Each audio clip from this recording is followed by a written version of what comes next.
வணங்கினான். அவனுக்கு வாழ்வியலுக்கு பயம் தந்த இயற்கை வளங்களை வணங்க ஆரம்பித்தான். அவனது உள்ளார்ந்த அறிவு வளர வளர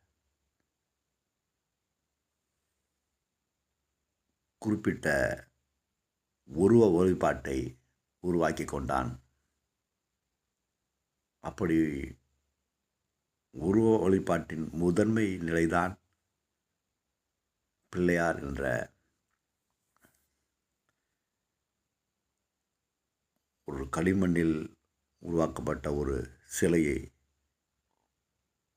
வணங்க செய்தனர்.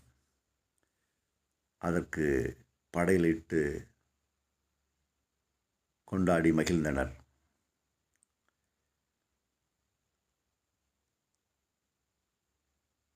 விலங்குத்தன்மையிலிருந்தும் மனிதத்தன்மையும் கலந்த ஒரு உருவ வழிபாட்டு சிலையை வணங்கி அதை கொண்டாடினர். இறுதியில் அந்த சிலையை நீர்நிலைகளில் கரைத்தனர். ஏன் நீர்நிலைகளில் பிள்ளையாரை, விநாயகரை கரைக்கின்றனர் தெரியுமா?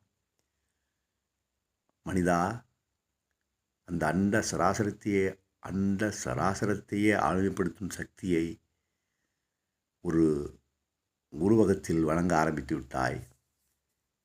அந்த உருவகத்திலேயே நின்று விடாதே.